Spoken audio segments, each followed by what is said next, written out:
주님 앞에 손 내밀라 주 예수는 자비하사 그 신사랑 베푸시니 지체 말고 믿는 자는 영생복을 받으리라. 내 병든 손 내밀으라 주 예수님 고치시니 내 병든 손 내밀으라 주님 고치시리라. 다같이 묵도하심으로 나대 예배를 하나님께 드리겠습니다.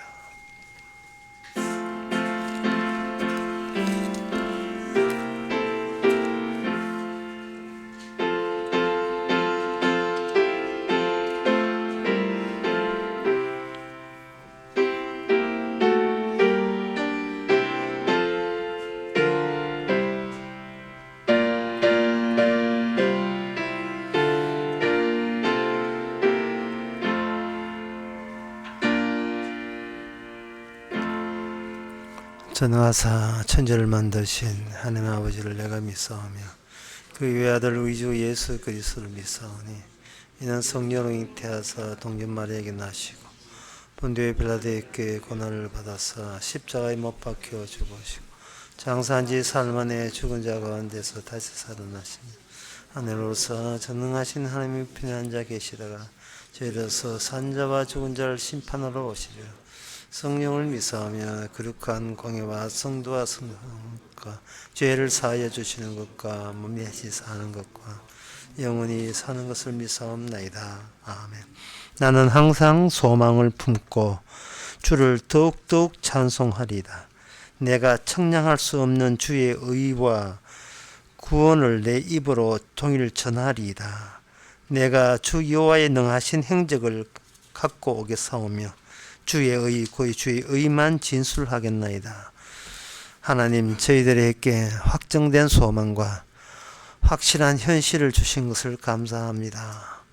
헤맬 필요 없고 당황할 필요 없고 방황할 필요 없이 만들어주신 주님의 확실한 일하심을 오늘 또 진술하는 귀한 시간 되게 하옵소서. 예수님의 이름으로 기도합나이다. 아멘.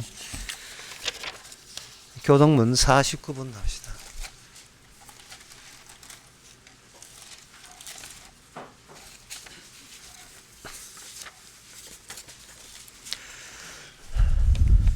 너희 안에 이 마음을 품으라. 곧 예수의 마음이니. 예, 그는 근본 하나님의 본체시나 오히려 자기를 비워 종의 형체를 가져 자기를 낮추시고 죽기까지 복종하셨으니 곧 십자가에 죽으심이라.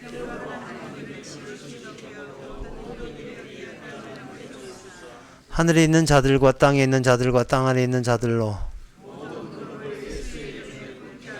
다 같이 합시다. 모든 입으로 예수 그리스도를 주라 시인하여 하나님 아버지께 영광을 돌리게 하셨느니라. 아멘. 자리에 앉아서서 찬송가 167장 합시다.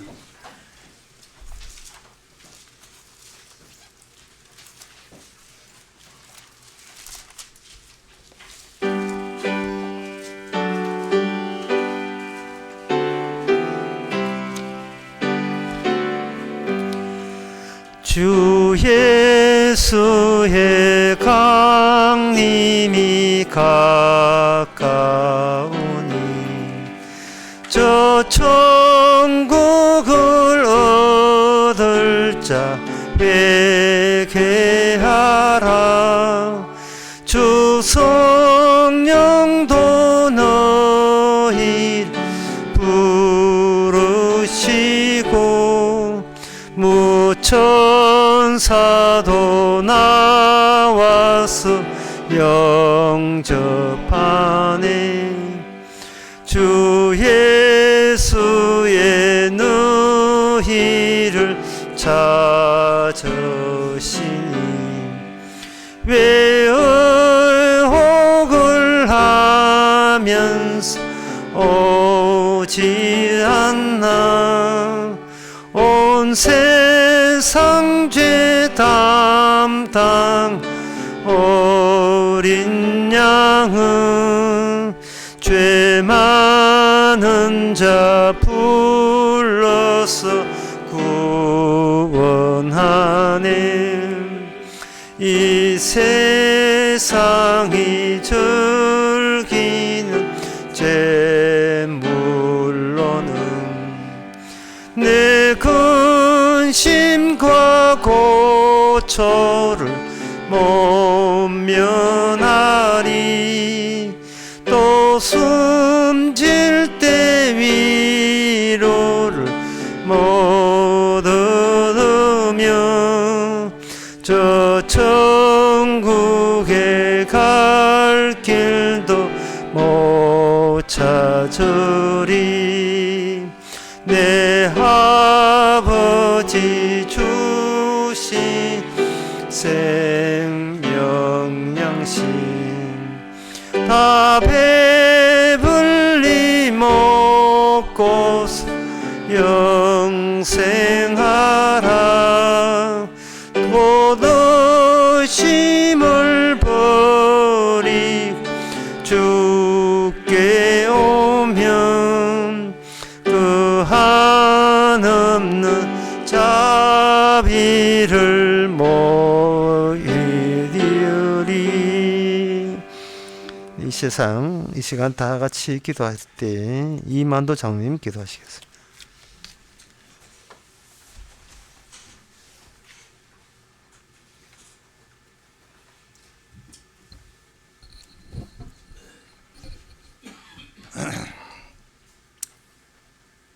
아버지 하나님,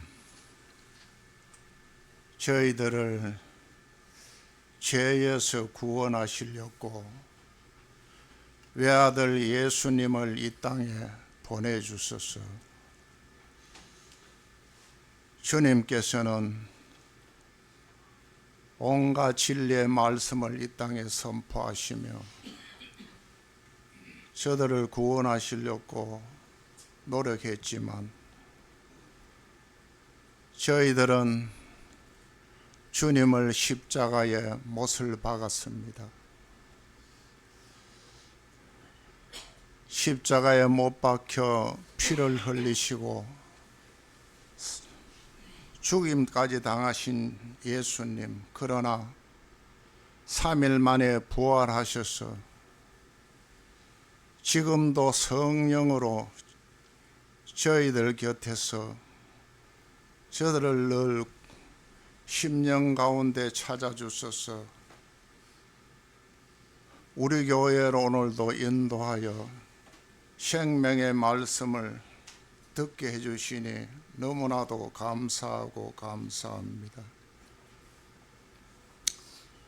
주님께서는 매일매일 저들을 일과를 주시고 삶의 현장으로 또 인도하시고 때로는 땀을 흘리지 않는 데는 먹지도 말았고 고함을 치시는 우리 주님, 매일 저들은 주님이 맡긴 일과를 열심히 하고 있는지 때로는 불평 불만으로 아버지 하나님 앞에 누를 끼치는 삶 살아가고 있는지 오늘도 내 자신을 되돌아보는 이 시간을 되게 하여 주시옵소서. 아버지 하나님, 감사도 주님께서 주시고 불평 불만도 주님께서 주시고 누를 끼치는 용서의 마음도 다 주님께서 주고 계신다는 것을 저희들이 알게 하여 주시옵소서. 아버지 하나님, 저들은 아무것도 한 것이 없습니다. 이렇게 마음속으로 늘 외치며 살아가는 저희들 삶 되게 하여 주옵소서. 이 모든 말씀 우리 주 예수님의 이름으로 기도드리옵나이다. 아멘.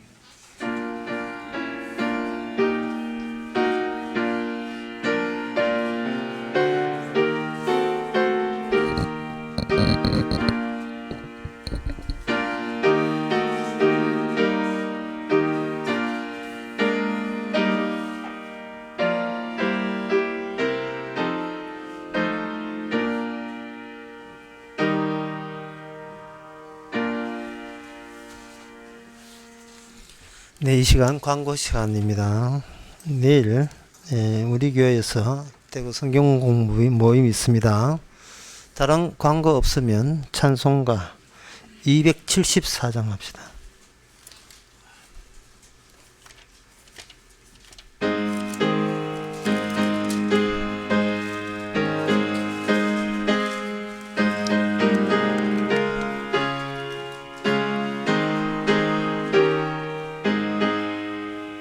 주 예수 넓은 사랑 그 크신 은혜를 나 힘써 전파함은 참 기쁜 일일세. 주 예수 복된 말씀 생명과 진리요 금화의 갈급함을 나 채워주시네. 옛부터 전한 말씀 주 예수 크신 사랑 나 항상 전파하기 참 좋아도다. 이 말씀 전할 때에 내 마음이 기쁘고 그 말씀 전할수록 새 기쁨 넘치네. 구원의 복된 말씀 못 들은 사람이 세상에 많음으로 힘써서 전하세. 옛부터 전한 말씀 주 예수 크신 사랑 나 항상 전파하기 참 좋아도다. 이 말씀 들은 사람 또 듣기 원하고 목말라 사모하니 그 말씀 진리라. 그 나라 영광 중에 나 부를 새 노래 옛부터 좋아하던 이 말씀뿐이다. 옛부터 전한 말씀 주 예수 크신 사랑 나 항상 전파하기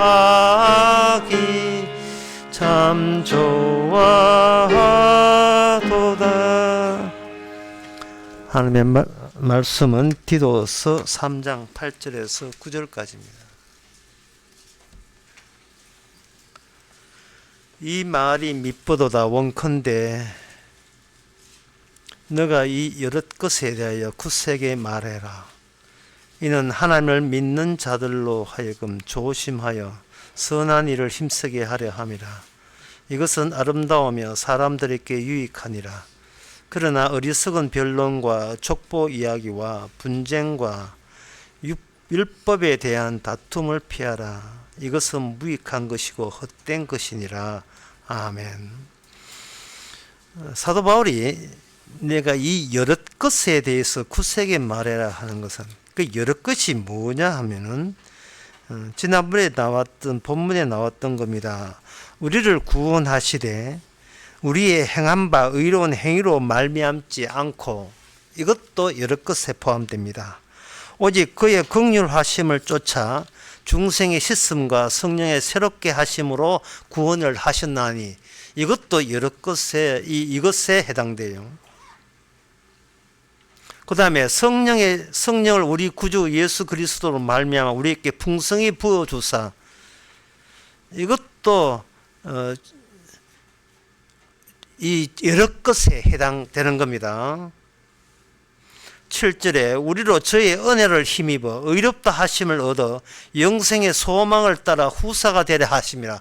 이것도 여러 것에 해당됩니다. 이것을 축약하고 요약해 보면 하나님께서 이런 식으로 지금도 이 일을 하고 계시다는 겁니다. 그리고 이 일을 하고 계신 걸 두 자로 이야기하면 이게 바로 뭐냐? 현실이라는 거예요. 현실. 그러니까 우리 인간들이 뭐가 오해하고 있느냐 하면 인간들의 현실은 인간이 하는 것을 가지고 현실을 하는데 성경에서 현실은 뭐냐 하면은 인간은 다 배제되고 오직 주께만 하신 것을 현실이라고 하고 우리는 그 현실 속에 살고 있습니다. 현실을 이렇게 제대로 발견했기에 오늘 본문에 보면 네가 여러 것에 대하여 굳세게 말하라. 굳세게 말하라는 말을 해요. 주저없이 구애받지 말고 캥기지 말고 담대하게 어디 신경 쓰지 말고 다른 사람 눈치 보지 말고 현실을 현실로 이야기하는데 네가 뭐 때문에 그렇게 머뭇거릴 이유가 없다는 거예요.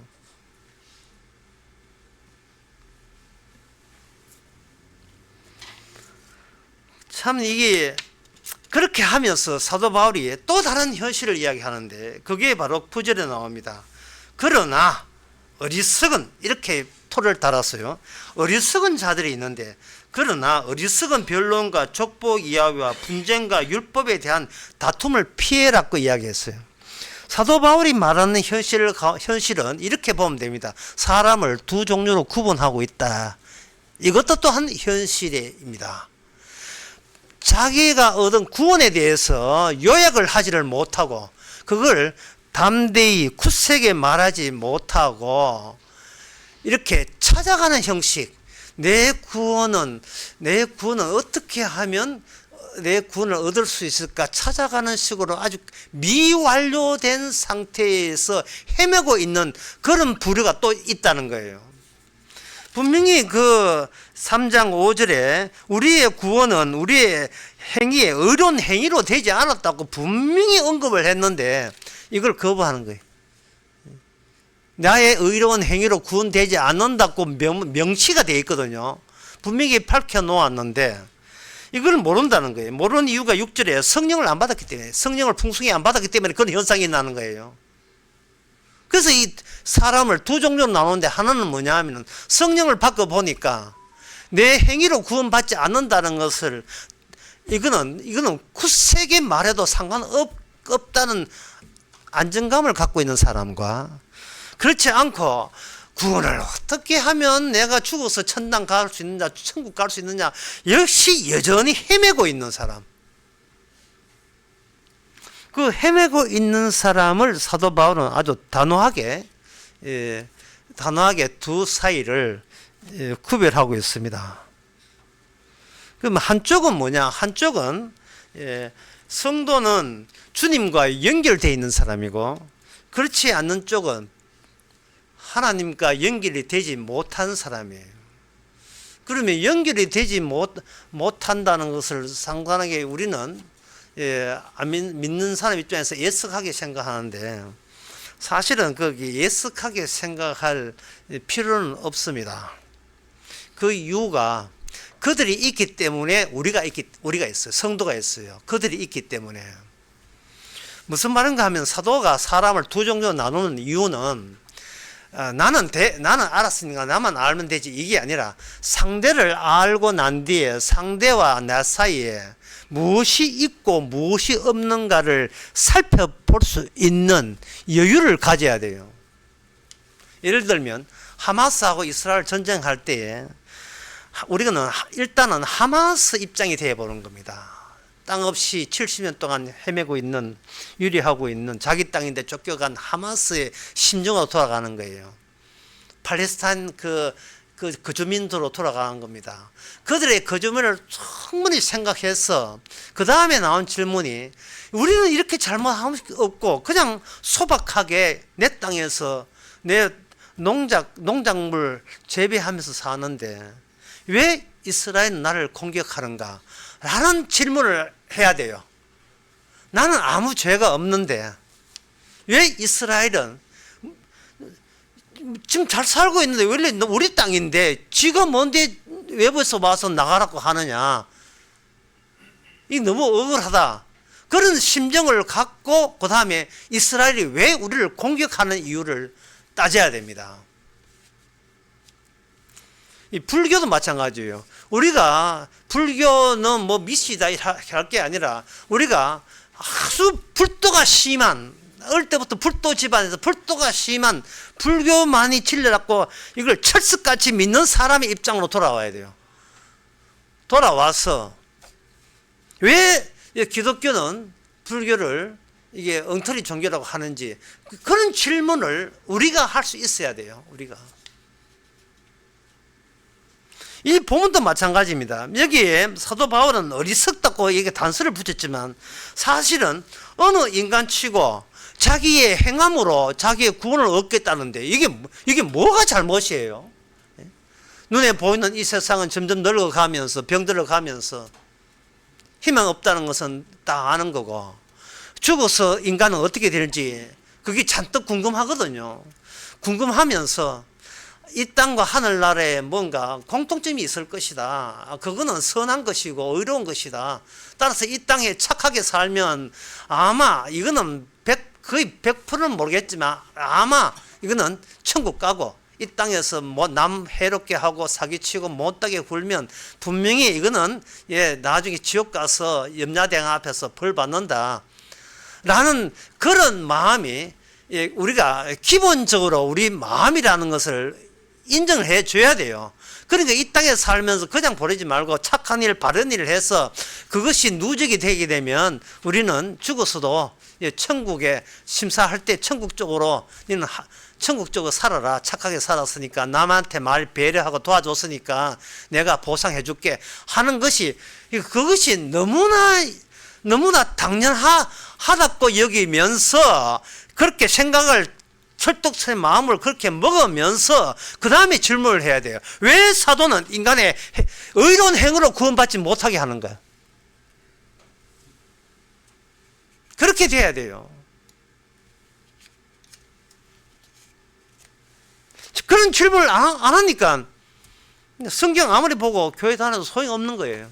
사도 바울은 단서를 붙이면서 뒤에 지옥 가는 사람들이 어떤 유형인지를 우리에게 알려주거든요.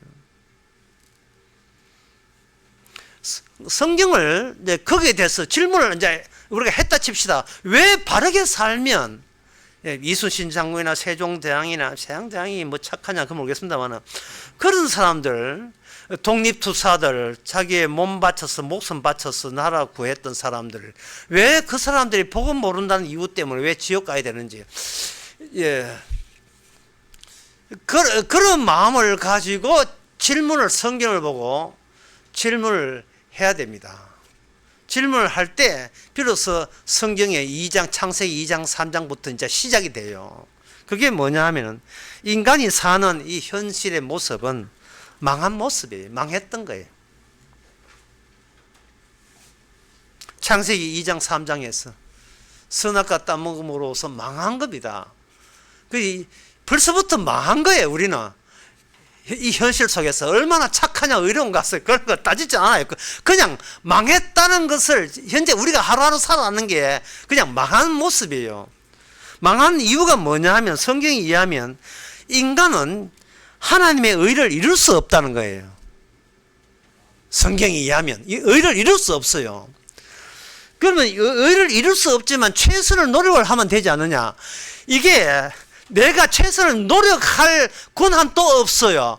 의가 이루지 못하면 의로부터 공격을 받게 되고, 그 공격의 첫걸음이 뭐냐? 추방이었습니다. 낙원에서 추방. 여러분, 온전한 의를 이룰 수 있습니까? 없지만 뭐 최선을 다하면 되지. 이게 최선을 다한 게 통하지를 않는다니까요. 예? 그냥 추방하는 거예요. 그럼 추방하면 당하지 뭐. 근데 창세기 3장에 보면 추방의 끝은 흙이 되는 거예요. 죽는 겁니다. 여기서 인간이 죽는 이유가 밝혀지죠. 성경에 봐서. 그러면 나는 죽으면 어떻게 돼요? 죽으면 나가 없지요.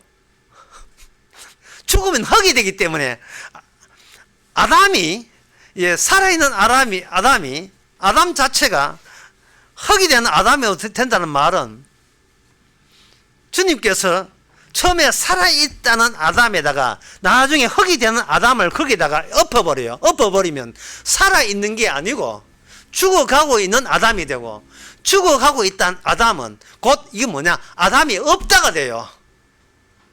곧 있으면 없어질 거예요. 저자 여러분이나 다 없어질 거예요. 그러니까 성경에서 말하는 거 이거예요. 없어지는데 왜 살아있는 척을 하느냐고 성경 말씀 하나가 우리에 보고 닥달내고 있습니다. 바르게 살겠습니다. 이렇게 우리 쪽에서 이야기하면 네 없잖아. 개코도 없는 게 왜 바르게 살아? 그냥 없어졌어요. 그냥 없어지세요. 그거 요구하는 거예요. 없어지세요. 착하게 살겠습니다. 주의 복음 전하겠습니다. 복음 전하지 말고 그냥 없어지라니까. 없어지면 돼요. 그게 하나님의 조치에 그냥 받아들이는 겁니다. 새나 키웠습니다. 키우지 말고 없어지라니까요. 새 키운 거 말고.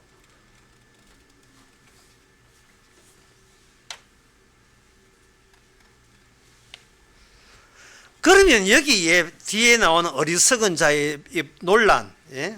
족보 변론, 이게 왜 이런 논란이 일어나느냐 하면은 인간이 자기의 의로움과 결별하지 않기 때문에 그래. 자기의 의로움과 나는 있다, 이왕 있는 거 의롭게 있고 싶다. 의롭게 이것을 못했냐? 어떻게 하느냐? 이성적으로 따지면 된다. 따지는 어떻게 하느냐? 따질 때는 성경의 말씀을 정리해서 그거 잡아가지고 내가 그 지식을 확보하면 나는 천국 갈 수 있다. 그런 아이디어. 그 지식을 왜 알아야 되느냐 물으면 그 지식은 내가 의롭게 되기 위해서. 또 틀리죠. 인간의 의로운 행위로 말미암자하는 것을 고려하지 않는 거예요. 의롭게 되기 위해서. 왜 의롭게 돼야 지옥과 천국 가운데서 의로운 마음자만 천국 가기 때문에 나는 여기서 그 노력을 해야 되겠다는 거예요.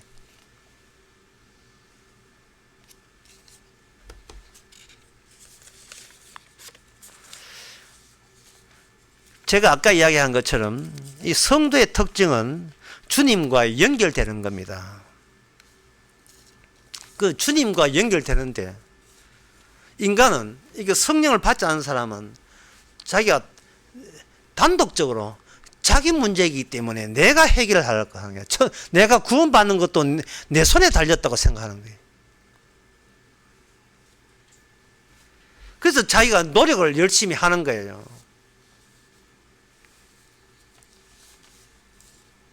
이걸 어렵게 표현하면 이렇습니다. 단선적인 목적성은 인간의 외부에 놓여 있는 사건의 고유성에서 나오는 겁니다. 사건의 그 단선적이라는 선이 하나밖에 없는 내 인생이라는 것은 실은 단선적인 내 바깥에는 외부에 놓여 있는 사건이 일시적으로 우리에게 주어진 거예요. 근데 그 외부에 있는 것을 파악하려면 외부에는 뭐가 없느냐 하면 역사라는 게 없어요. 역사가 없어 보이는 그 사건들의 다발이 있습니다. 근데 우리는 그 내 사건을 중심으로 내 역사를 만들어 버렸어요. 그 역사를 어떻게 질서 있고 어떻게 제대로 순수 있게 맞추느냐, 그게 뭐냐 하면은 족보 이야기와 분쟁과 율법에 대한 다툼이에요. 이게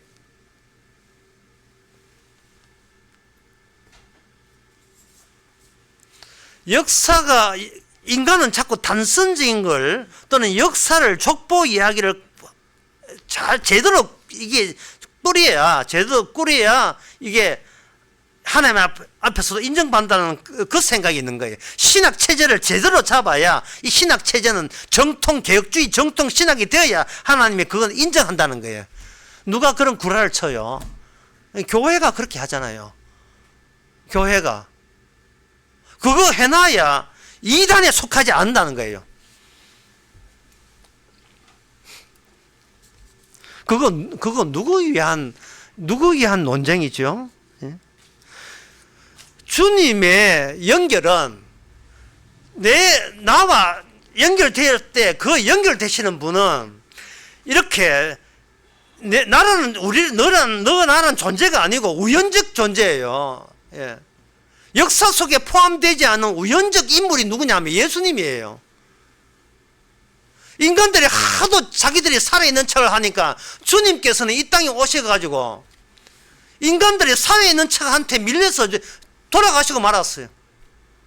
사람들은 그 예수를 죽여놓고 죽였다고 이야기하는데 사람들은 죽음이란 개념도 몰라요.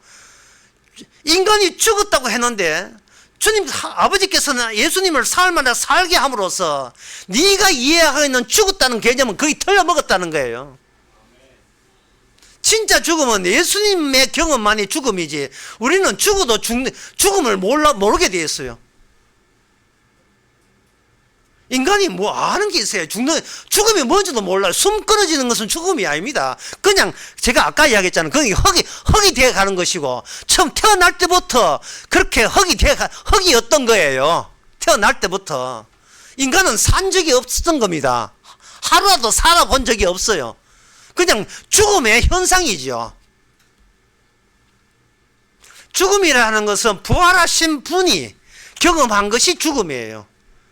그럴 때 예수님의 죽음을 통해서 인간은 비로소 숨 끊어져서 목숨 끊어 죽는 게 아니고 죄로 말미암아 죽었다는 개념이 규정이 돼요. 죄로 말미암아 율법의 저주로 죽는다는 죽음은 예수님만 알고 있어요. 인간은 몰라요. 나이 들어서 죽는 줄 알아요. 나이 들어서 죽는 줄 알아요. 그래서 보람상조만 찾고 있는 겁니다. 가시는 길을 고이 보내드리겠다고. 어디를 가는데 고이 보내요. 어디를 가는데요. 인간은 죽고 싶어도 못 죽어요. 심판날 다 소환된다고, 호출된다고 주님의 심판대 앞에 했어요. 그동안 우리가 같은 인간한테 엉터리로 들은 거예요. 잘못 배운 겁니다. 전부 다. 같은 죽어가는 인간들께 교육받은 거예요. 양육받은 거예요.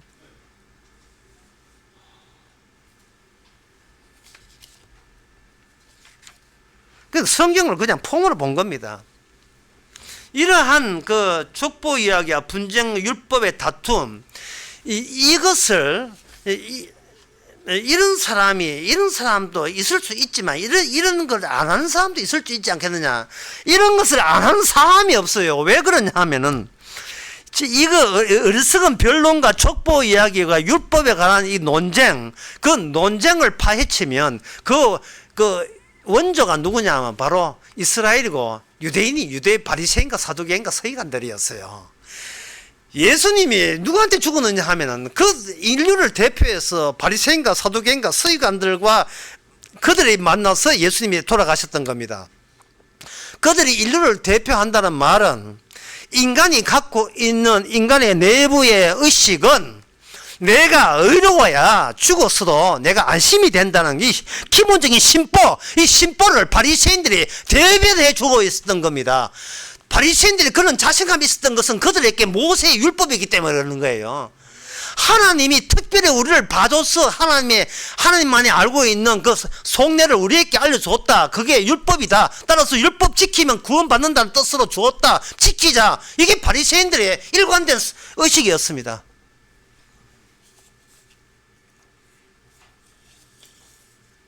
그들은 그 율법을 어떻게 해석했는가? 자신이 살아있고, 본인들이 살아있고, 본인들이 질서 잡혔다는 것, 본인들이 필연적 존재라는 그런 취지에서 율법을 파악하다 보니까 자신이 율법을 지킴으로써 더욱더 구원받는 데 확실성이 있다고 본 겁니다. 근데 사실은 율법은 도리어 인간들을 우연적 존재의 가능성에 불과한 것으로 만들었어요. 율법을 통해서 내가 그냥 우연적 출몰된 존재, 그냥 없어도 되는데 무슨 이유인지 그냥 출몰했다는 의식으로 이게 바뀌어야 되는데 그렇지 않고 자기를 메인으로 본 거예요. 메인 존재, 확실한 주도권이 있는 존재로 자기 자아를 만든 거예요.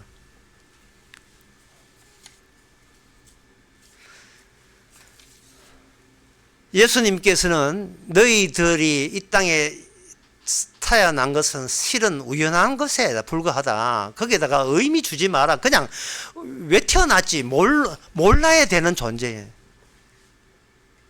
왜 살지라는 질문 자체가 성립되지 않을 정도로 하나의 야고보서 4장의 말씀처럼 안개 같은 차가운 이슬 같은 존재에 불과한 겁니다. 그러면 우연을 어떻게 파악하느냐? 우연은 더 큰 우연이 와서 통제해야 되죠. 더 큰 우연으로 오셨기 때문에 예수님은 이 땅에 죽으시고 부활하셔서 이 필연이라고 세상에서 사라졌습니다. 잘 먹고 잘 살아라. 사람이 자기를 꼭 필요한 존재로 간주한다면 인간은 모든 일상이 게임입니다. 게임은 피곤해요. 왜? 승패가 나야 되니까. 내 인생이 잘 살았는지, 내 인생을 못 살았는지, 맨날 자기하고 내기하는 인생. 정말 어리석기 짝이 없는 거예요. 자기를 상대로 내기해요. 자기가 내한테 맨날 속삭입니다. 두고 봐라. 나라는 인간이 얼마나 크게 성공하는지 두고 봐. 허세 떨고 허풍 떨고 내가 얼마나 대단한 존재를 내가 타인에게 증명할 거야. 이런 식으로 살아가는 거예요.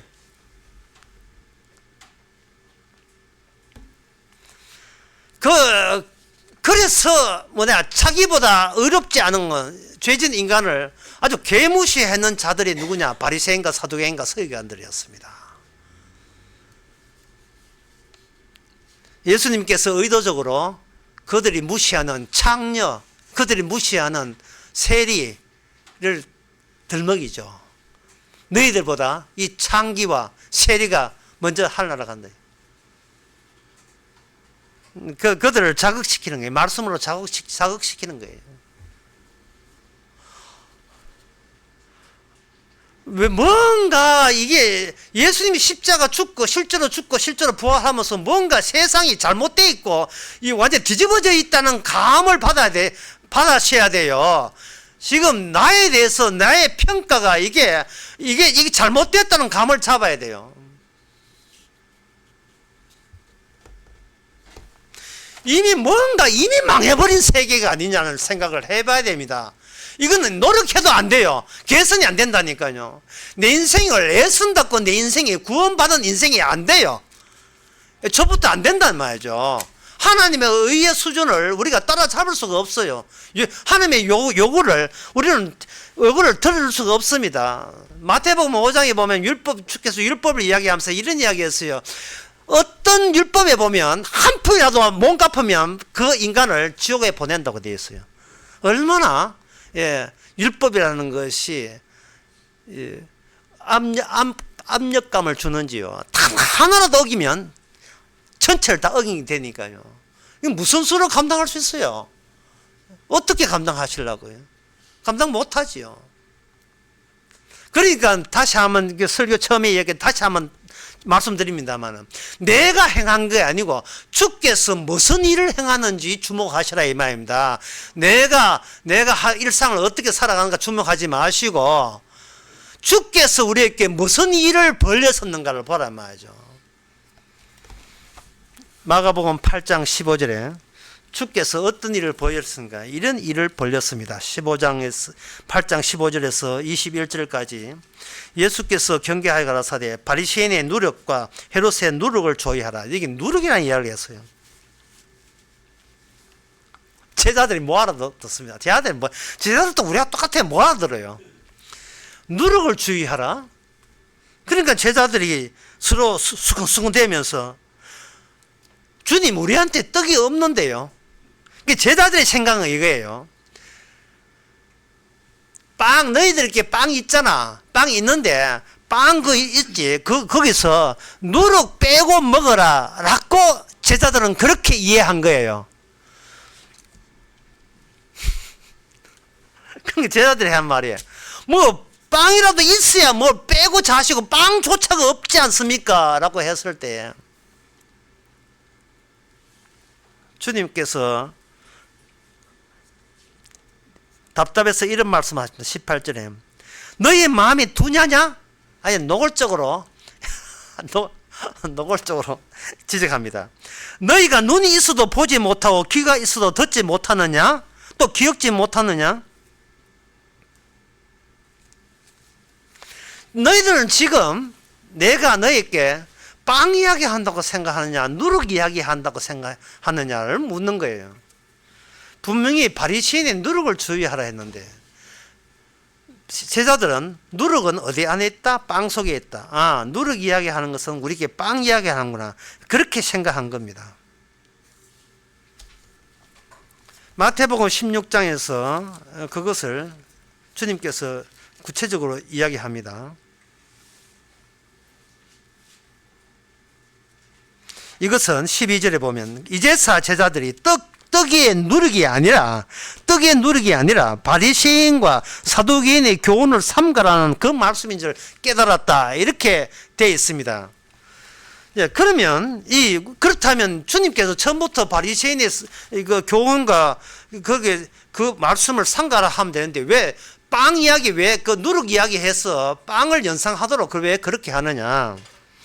사람들은 빵 없이는 못 삽니다. 살 수가 없어요. 사람은 일단 자기가 살아있다고 여기니까 살아있으니까 계속 살아있어야 되죠. 그게 자기의 일상의 할 일이라고 여기는 겁니다.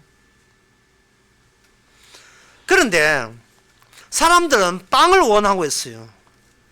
그런데 주님께서는 인간에게 인간이 원하는 빵을 줄 생각이 전혀 없습니다. 왜 그러냐 하면 인간들이 얻는 빵은 반드시 그 안에 바리새인의 누룩이 들어있어요.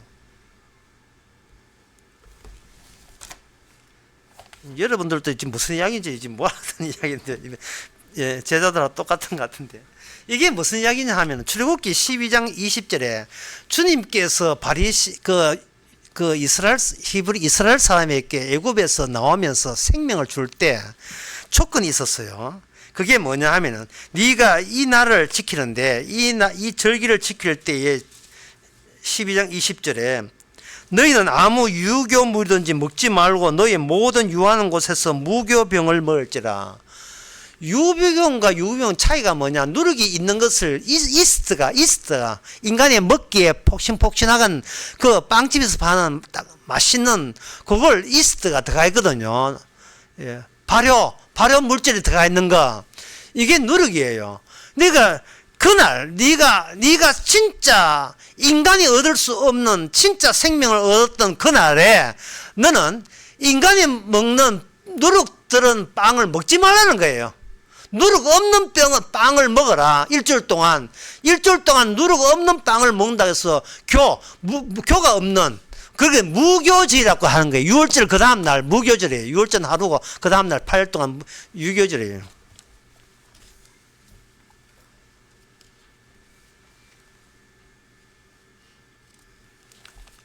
무교절을 지키는 겁니다.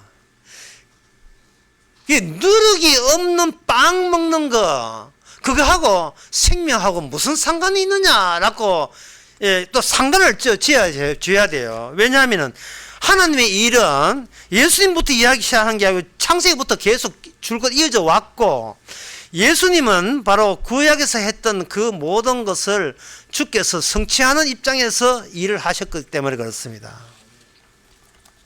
야곱이 예언을 한 대목이 그 창세기 끝에 보면 나오죠. 신명기 끝에는 모세의 유언, 창세기 끝에는 야곱의 유언. 그런데 그게 유언이 아니고 예언입니다. 성경에서는 축복으로 되어 있는데 예언이에요. 이 말은 뭐냐면 세상의 이 현실은 하나님이 주신 말씀대로 이루어진다 이 말이에요. 이 현실은, 인간의 모든 일상에 대한 현실은 현재 말씀으로 꽉 차 있어요. 말씀으로. 우리가 성도가 할 일은 그 일상에 꽉 차 흐르고 있는 그 사건의 다발과 결합되어 있는 그 말씀을 발견하고 찾아내는 거예요. 그 재미로 사는 거예요, 성도는. 그게 압축이 된 것이 성경인데, 성경 그 압축된 중에 압축된 것이 예수님이 행하신 일이거든요. 그 행하신 일 가운데서 이 무교병, 빵, 인간은 어떻게 사느냐, 그것과 관련돼서 나오는 말씀이 마태복음 4장에 예수님께서 광야에서 시험 받을 때예요. 그 시험 받을 때에, 이거 중요한데, 시험 받을 때에 인간의 존재가 아닌 존재가 등장해요. 인간의 현실 속에 속하지 않는 존재. 인간들은 말입니다. 인간들은 존재한다. 그런데 인간들이 존재하지 않는 것들은 우리가 인간 세계에서 빼자. 이게 인간의 생각이거든요. 그런데 광야에 있을 때 인간들이 빼버린 존재가 등장해요. 그게 뭐냐? 악마예요. 악마가 그동안 인간들을 격려해 왔던 겁니다. 인간들을 부추겼던 거예요.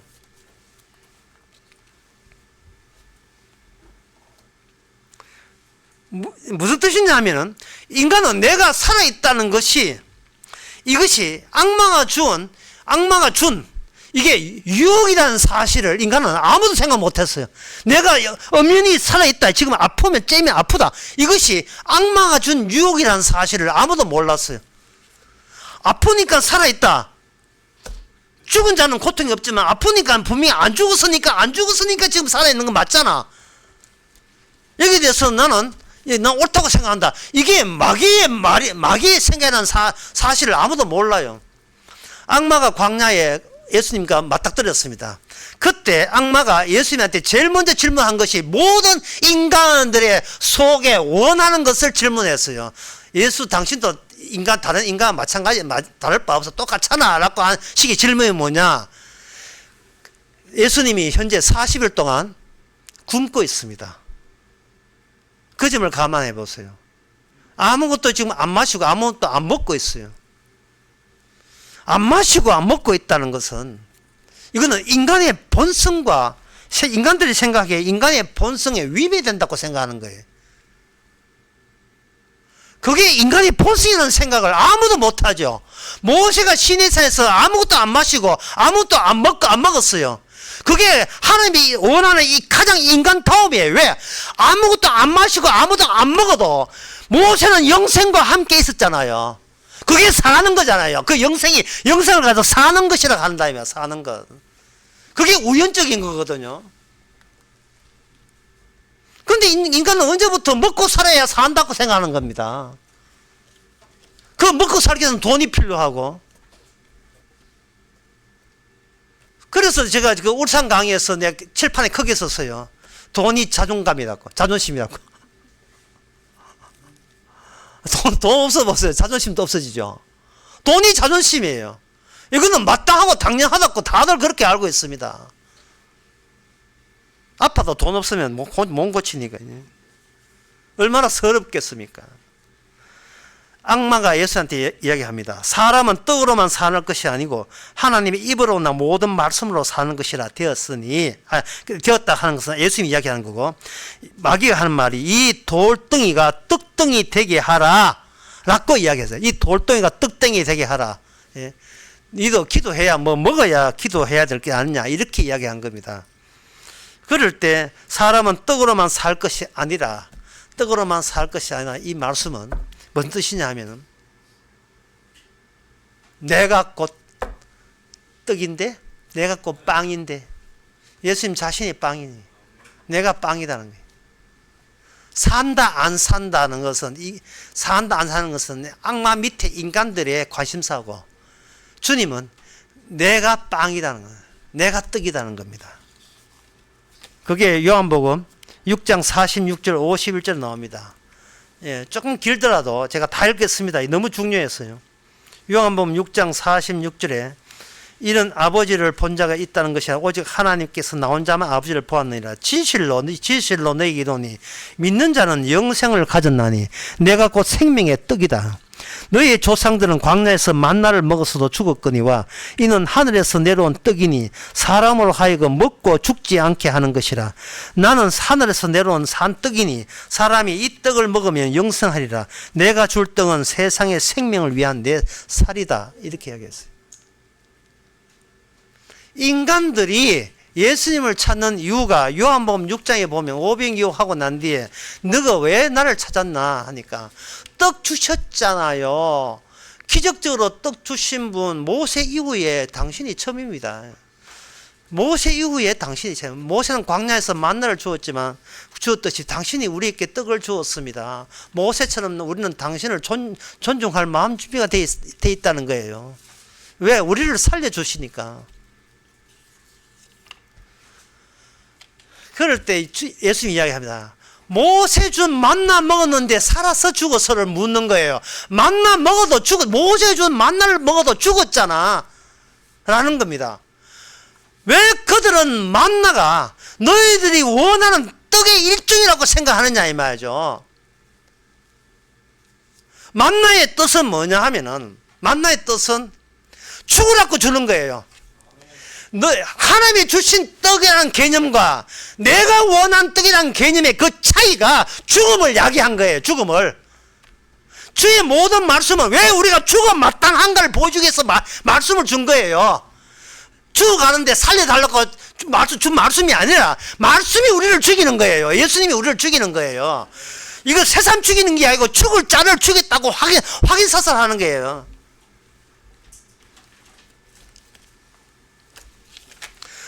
이 바리새인들은요, 율법을 통해서 진리를 알고 그 진리가 우리를 살린다고 생각하는데, 진리는 우리를 살리는 것이 아니고 진리가 우리 속에서 우리를 죽여버려요. 그게 진리입니다. 진리라는 것은 나를 없애줘야 진리다워요.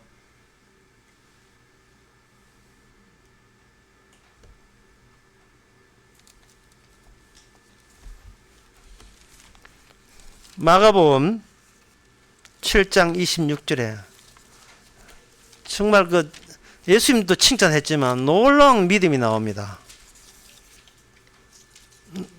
7장 26절에 보면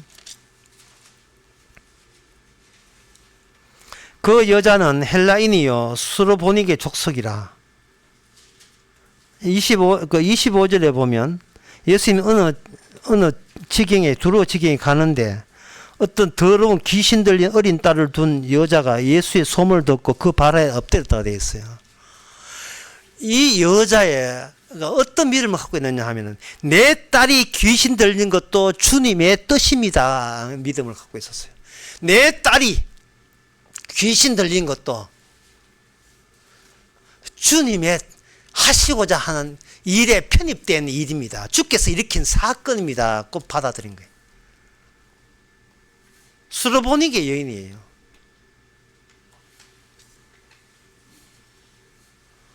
그러니까 주님께서 테스트를 해요. 나는 걔한테 복음 전해온 게 아니다.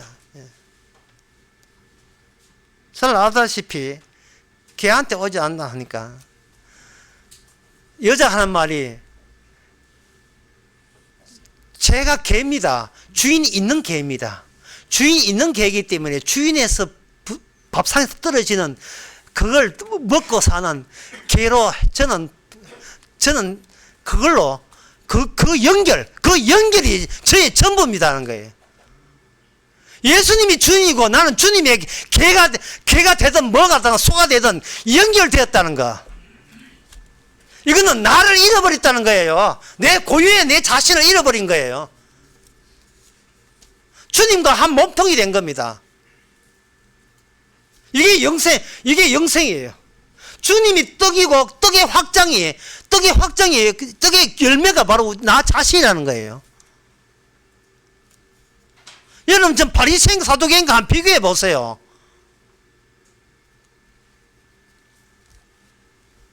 그들은 단선적인 자기 족보를 따져요. 어떤 율법이 옳은 율법이 어떤 신학 논쟁이 어떤 것이 정통적인 신앙인가 이렇게 합니다. 그들은 진리를 이야기하지만 진리가 바깥에 안 나와요. 진리가 안에 들어오지를 않았어요. 진리가 들어오지 않는 사람의 특징은 뭐냐? 종교적인 품새를 자기 몸에다가 장착한 사람이에요. 대표적인 게 중들. 머리 왜 깎습니까? 진리가 안 들어오으니 머리 깎는 거예요. 성복을 왜 입어요? 진리가 안 들어오으니까 튀는다고 성복 입는 거예요.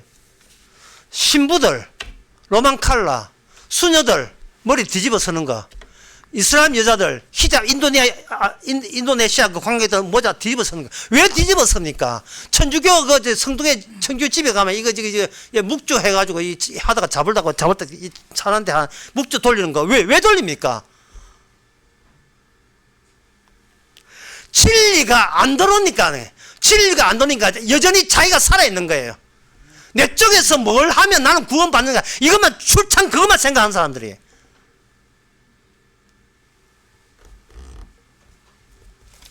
사도 바울은 두 종류의 인간을 생각합니다. 성령을 받았기 때문에 나의 어떤 어려운 행함으로 내가 구원받지 않는다는 것을 생각하는 사람과, 그리고 성령이 없으니까 내 쪽에서 최선의 노력을 다 할 도리는 다 해야 된다는 거예요. 만약에 내 쪽에서 뭘 하려 되면요, 주춤돼요.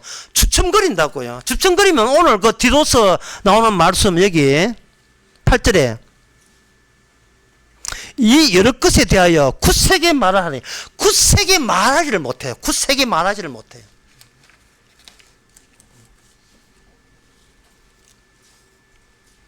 제가 이거 설교자 개인적 이름을 거론해서 죄송합니다만은, 이만도 장로님 이 기도하실 때 굳세게 말할 경우에 모델이 된 것 같아요. 이거 공개적으로 이러면 또 시험 드는데 차분하게 내가 하고 싶은 이야기를 차분하게 공개적으로 다 이야기해버려요. 어떤 주춤거림이 없어요. 본인 마음을 모르니까 제가 보기에는 그렇다는 이야기입니다. 주춤거리지 없이 굳세게 그대로 이야기할 것다 합니다. 이렇게 하면 남들이 어떻게 생각하고 이렇게 하면 어떻게 뒤에 이런 거 일체 다 잘라내고, 비평하면 비평해라 이런 식으로 그냥 물리치는 거. 얘는 듣기는 해 이런 식이죠. 너희들은 그런 자신감 모르죠. 내 마음 모르는지 제가 듣기는 듣다 이 말이죠. 그런 분이 또 있어요. 울산 공부하러 가면 차 태워주시는 분인데, 그 권사님인데, 제가 너무나 고마워서 제가 이런 얘기 했어요. 권사님한테는 칭찬도 모자란다 했어요.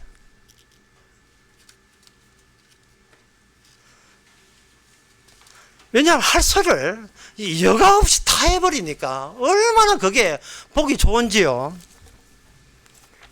지난 수요일 했던 스가랴 7장 5절에 이런 말씀이 있습니다.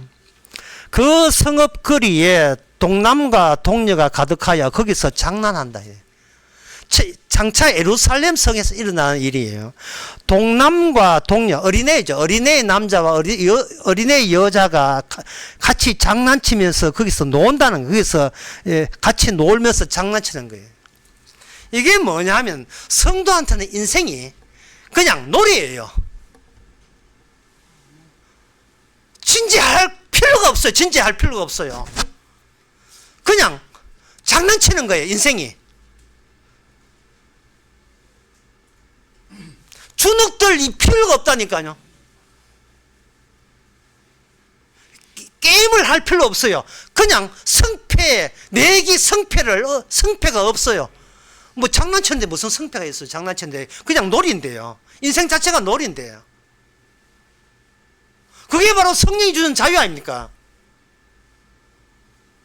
이걸 하면 죄일까? 이거 하면 죄일까? 그걸 따진다는 자체가 이게 뭔가 율법을 논쟁의 여지가 있는 거예요. 율법의 논쟁. 목사님이 이게 죄입니까? 이게 죄입니까? 그걸 왜 따집니까? 그거 따져서 바르게 산다고 구원받습니까?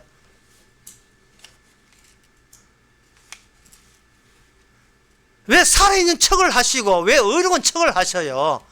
다 죽었는데 차라리 척을 하려고 하면 죽은 척이나 하시면 됩니다. 우리가 이 땅에 말씀을 주신 것은 우리로 하여금 신자 말고 불신자 만들게 하는 게, 말씀은 우리를 불신자로 돌려버려요. 불신자가 되어야 비로소 예수님이 보입니다. 신자가 되면 신자인 내가 보여요. 예수님이 안 보입니다. 저희 그동안 교회에서 무슨 생각했어요? 예? 제가 좋아하는 노래 가사에 정말 심오하고 내가 보기에는 작사한 사람도 심오하진 않아요. 내가 보기에 심오한 가사가 나와요. 예. 긴머리 소녀라는 그 노래에 보면 뭐냐, 눈먼 아이처럼 키먼 아이처럼 가사가 나와요. 이 가사를 얼마나 은혜가 되는지, 눈먼 아이처럼 키먼 아이처럼, 긴머리 소녀, 이거 단발머리에 나가주세요. 긴머리 소녀에 해당됩니다. 눈먼 아이처럼 키먼 아이처럼 막 가락이 막 나오려고 한다 지금. 왜 우리는 그렇게 못 살아요?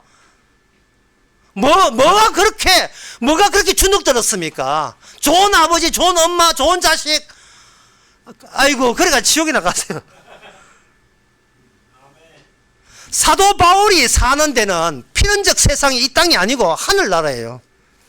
고린도후서 12장 1절에서 2절을 보면 사도 바울은 어디에 사는가? 셋째 하늘에 살고 있다는 거예요. 셋째 하늘에. 이 셋째 하늘 사는 사람이 그래 남 이야기할 때 굳세게 말하지, 그래 뭐가 캥겨가지고 벌벌 떨면서 이야기하겠어요. 주께서 우리에게 주시는 것은 바로 우리 자신을 생명 덩어리로 만드는 거예요. 예수님이 첫 번째 타자예요. 고린도후서 12장 2절에 보면 내가 부득불 너희에게 자랑하는데 내가 주의 환상과 계시를 말하리라. 내가 그리스도 안에 있는 한 사람을 아노니 14년 전에 그가 셋째 하늘에 이끌려 간지라. 셋째 하늘. 이게 이 필연적 현실이 없는, 주께서 이야기하는 다른 현실의 셋째 하늘 이야기입니다. 그것이 여러분의 자리이기를 바랍니다.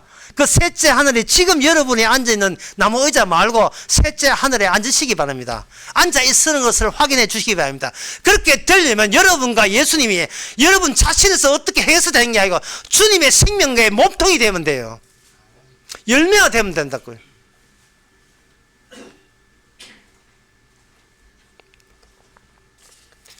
그 권사님이 이런 이야기를 하셨어요. 뭐냐 하면은, 우리 아들이 이제 그 성경수 목사하고 저하고 둘이 이제 태워서 울산역에 태워다가 이제 강의하는 교회까지 이제 그분이 늘 이동시켜 주는데, 우리 아들이 두 번 목사님 말씀 저한테 편리하라고 차를 이렇게 한 길에, 그래가지고 내가 이 감당하기 곤란한데, 차까지 내가 이거 어떻게 거절해야 되지? 거절하는 척하고도 저절 받는 수도 있을 건데, 갑자기 또 몇 초 동안 생각했어요. 두 번 목사님을 위해서 뒷좌석에 열선을 이어드렸습니다.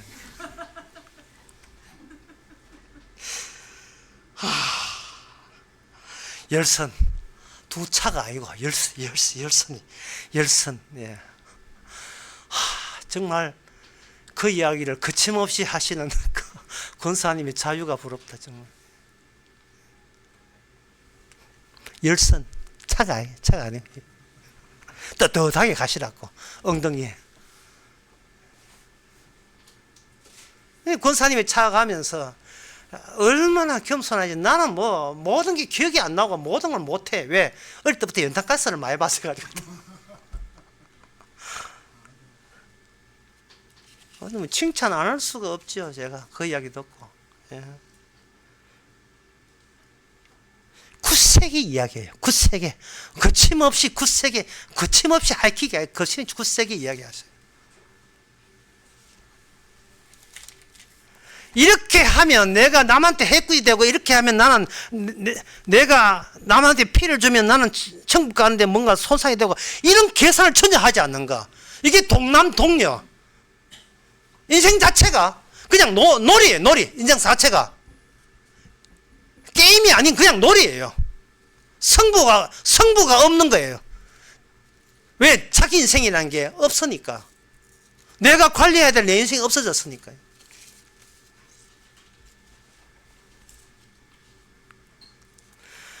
주님께서는 이 한 통을 어떻게 표현했냐 하면 10분의 비유를 이야기했어요. 마태복음 13장에 나온 유명한 10분의 비유.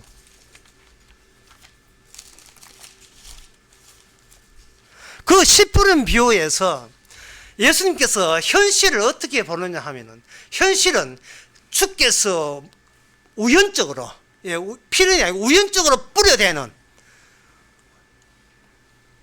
출몰하는 우연한 시의 등장이 현실 세계를 만들어낸다. 이게 10분의 비유입니다.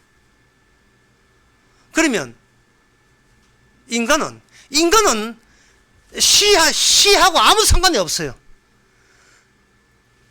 시가 주어지면 이 세상에 예수님 말고 다른 예수님처럼 이 땅에 속하지 않은 존재가 등장해요. 마귀예요. 마귀가 와서 뭐를 노리냐 하면 그 시만 노려요. 시가 새로운 현실을 만들어낸다는 것을 악마가 아니까.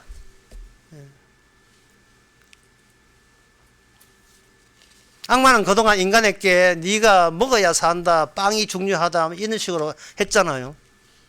그래야 네가 단독적인 개별자인 네 존재가 계속 살아있는 존재가 된다고 악마는 이야기했다 이 말이죠. 우리가 아는 상식처럼 내가 스스로 내한테 매일상으로 매일같이 이야기하는 그 이야기가 이미 마귀로부터 주어진 이야기예요. 안 망해야 된다는 거예요. 창세기는 이미 망했는데 망하면 안 된다는 거예요. 그걸 누가 격려하는? 마귀가 격려하죠. 그러나 주님께서는 원천적으로 가요. 시가 알아서 열매 맺는다. 그 이야기가 10분의 비유입니다. 그러면 왜 열매를 못 맺는가? 마귀가 가만두지를 않아요. 이 세상에 시스템이 있는데, 이 체제가 있는데, 이 체제는 뭐냐? 말씀을 솎아내서 말씀이 열매를 못 맺게 하는데 일념으로 묵혀져 있는 시스템이 현재 인간들의 사회예요. 하나님 복음을 더해서 복음을 지워버리고 없애는 체제로 돌아가게 되었어요. 그는 악마적 에너지가 활동하는 데 이 세상입니다. 그리고 교회고, 너는 이렇게 하면 이렇게 믿고 이렇게 하면 넌 구원받는다. 이게 교회잖아요. 그게 마귀의 소리예요. 나라는 게 없다면 뭐가 있느냐? 그 시에 30배 열매가 있죠. 열매예요, 열매. 시의 열매예요. 시와 연결된 열매라니까요. 시가 자생적으로 만들어낸 열매에 해당돼요. 우리는 예수님의 열매라니까요. 거기서 주께서 이런 말씀했습니다. 그 마태복음 13장 12절에 10분의 비유 이야기하면서 무릇 있는 자는 받아 넉넉하게 되되 없는 자는 있는 것도 빼앗기리라.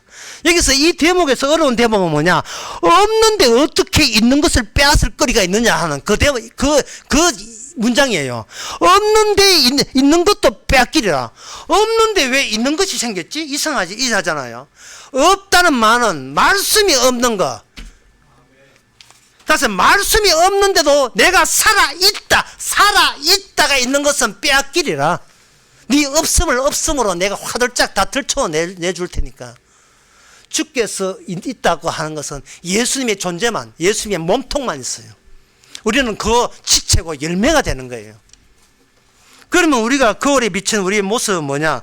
우리는 주님께서 이 땅에 와서 끌어내는, 이 세상에 악마가 만든 세상에 끌어내는 스크래치 당한 그 스크래치 흠집난 흔적, 그 흔적이 오늘날 성도입니다. 예수님이 그 흔적을, 십자가는 흔적이 있듯이 성도도 그 십자가는 흔적이 있는 거예요.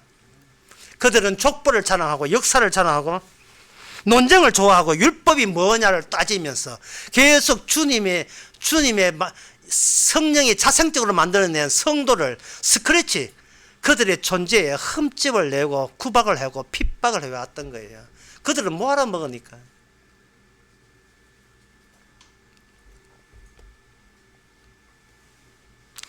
불신자에게서의 자기의 있는 몸이 있다고 주장하는 그것은 하나의 미끼였습니다.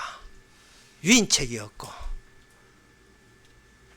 있는 것처럼 보이면서 뺏어버리죠, 주께서. 그리고 새로운 저주의 몸으로 그들을 부활시킵니다. 지옥 갈 몸으로. 흙으로 바꿔놓고 지옥 갈 몸으로 하는 거예요. 막 바꿔줍니다. 그러나 성도한테는 피가 있는데, 이 피가 뭐냐? 세상에 주님을 끌어버린 흔적입니다. 그 피가, 그 찢겨진 살이 곧 우리에게 생명입니다. 그래서 성도는 뭐냐? 생명의 흔적이에요. 성도 자체가 생명의 흔적이고, 성도를 건드리면 주님을 건드리는 게 돼요. 심판을 받습니다. 갈라디아서 5장 말씀처럼. 이 세상의 흔적은 그 전부 다 자기 자신의 아픔을 위한 흔적이죠. 어떤 노래에 보면 사랑은 이별의 흔적이라고 한 노래가 있어요. 가사가 너무 구구절절해서 내가 한번 생각해 보았습니다. 이제는 가도 되는 건가요? 어두워진 거리로. 오늘만은 왠지 당신 앞에서 울고 싶지 않아요. 어차피 내가 만든 과거 속에서 살아가야 하지만 절반의 책임마저 당신은 모르겠지요. 지나간 나를 추억이라면. 그 다음에 가사. 당신이 미소 지을 때 기억해요. 슬픈 여자의 마음은 상처뿐인 흔적을. 당신이 미소 지을 때, 이거 추억이잖아. 약간 쿨하게 미소 지을 때 기억해요. 당신 똑보기에 그 당신한테 당했던 이 슬픈 여자의 마음에 상처뿐인 흔적을. 최윤아가 불렀던 흔적이라는 노래예요. 이 노래가. 예? 인간의 이 세상은 인간 자기를 위한 흔적만 챙기고 살아가기에 우리는 자꾸 따지는 버릇이 있습니다. 눈먼 아이처럼, 기먼 아이처럼 하루하루 주시는 그거, 주께서 생명의 통으로 내일을 없어요. 내일을 보장 못합니다. 하루하루 예수님이 당했던 체험, 내 체험과 예수님의 체험을 교체하시기 바랍니다. 성도의 소망은 하나밖에 없어요. 주님의 체험으로 교체되는 거. 그래서 신나게 이 남은 생애를 신나게 놀이하면서 사는 거. 그 자유를 마귀한테 빼앗기지 마시기 바랍니다. 기도하겠습니다. 하나님 아버지, 저희들 어떻게 살았는지 말씀을 다시 보게 하옵소서.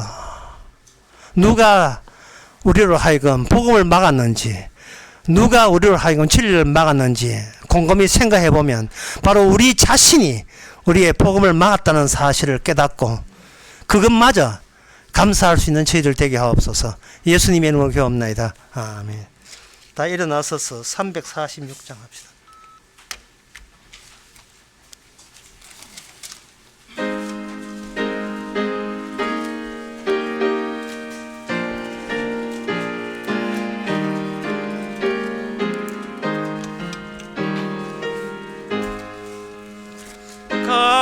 값비싼 향유를 주께 드린 막달라 마리아 본받아서 양기른 산재물 주님께 바치리. 사랑의 주 내 주님께 연약한 자에게 힘을 주고 어두운 세상에 빛을 비춰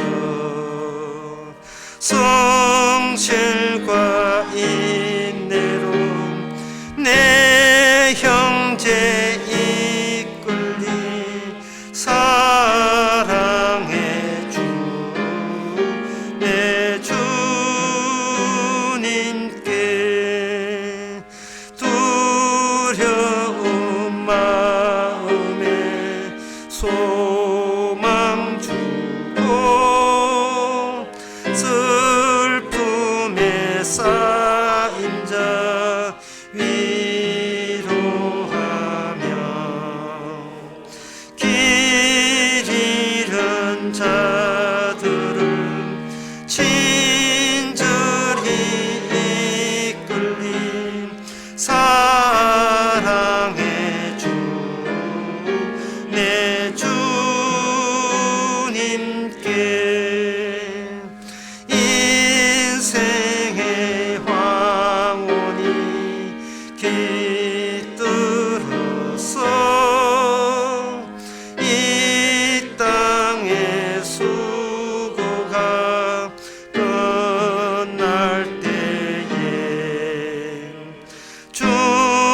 주님을 섬기다 평안히 가리라 사랑의 주 내 주님께 아멘. 기도합시다. 지금은 우리 주 예수 그리스도의 은혜와 하나님의 거진 사랑과 성령의 충만하심이 하루를 치만 사는 즐거움과 행복을 빼앗기지 않는 모든 성도에게 함께 있을지어다. 아멘.